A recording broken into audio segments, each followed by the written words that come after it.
Hello my dear students, তোমাদের সকলকে আমার এই চ্যানেলে স্বাগতম জানাই। দশম শ্রেণীর ছাত্ররা মন দিয়ে শুনে নাও, তোমরা আর কিছুদিন পরেই ভূগোল পরীক্ষা দিতে চলেছ।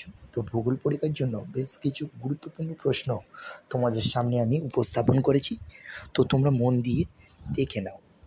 একে দেখে প্রশ্ন, সোনালী চতুর্ভুজ কাকে বলে? অনুসারী শিল্প কী? জীবিকা সত্তাভিত্তিক কৃষি কী? ভারতের একটা কৃষিভিত্তিক এবং একটি বনজ ভিত্তিক শিল্পের নাম লেখো। জেরোফাইট উদ্ভিদ কাদের বলে? মেলোডি জাতীয় শস্য কাকে বলে? তথ্য প্রযুক্তি শিল্পের সংজ্ঞা দাও।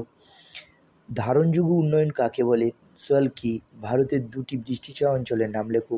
বৈপরীত্য উষ্ণতা কাকে বলে? আইটিসিজেড কি? জেট বায়ুর দুটি বৈশিষ্ট্য লেখো। দুই দাগে প্রশ্নের মান 4, 3টি করতে হবে, 3, 4, 12 নাম্বার থাকবে। ভারতের নগরায়নের সমস্যাগুলি লেখো। পাঞ্জাব হরিয়ানা রাজ্যের কৃষি উন্নতির কারণ। ধাপ চাষ ও ফালি চাষের মধ্যে পার্থক্য। গাঙ্গেয় সমভূমিতে জনঘনত্ব অধিক কেন? পুরীর জলবায়ু সমভাবাপন্ন হলেও দিল্লির জলবায়ু চরমভাবাপন্ন কেন? ঘূর্ণবাদ ও প্রতিভ ঘূর্ণবাদের মধ্যে পার্থক্য লেখো। মৌসুমি বায়ুর উপর জেট বায়ুর প্রভাব আলোচনা করো। উষ্ণতা বৃষ্টিপাত লেখচিত্র ভূমধ্যসাগরীয় জলবায়ু চিহ্নিত করার 3টি যুক্তি সংক্ষেপে ব্যাখ্যা করো। 3 দাগে প্রশ্নের মান থাকবে 5, 2টো করতে হবে। প্রান্তীয় মৌসুমি জলবায়ু অঞ্চলের প্রধান বৈশিষ্ট্যগুলি লেখো। শৈলক্ষে বৃষ্টিপাত চিত্র সহকারে লেখো। বায়ুমণ্ডলের উষ্ণতার তারতম্যের 5টি কারণ লেখো। ভারতে ইক্ষু ও গম উৎপাদনে অনুকূল ভৌগোলিক পরিবেশ আলোচনা করো। পূর্ব ও মধ্য ভারতে লৌহ ইস্পাত শিল্পের উন্নতির প্রধান কারণগুলি লেখো। ভারতের নগরায়নের সমস্যাগুলি লেখো।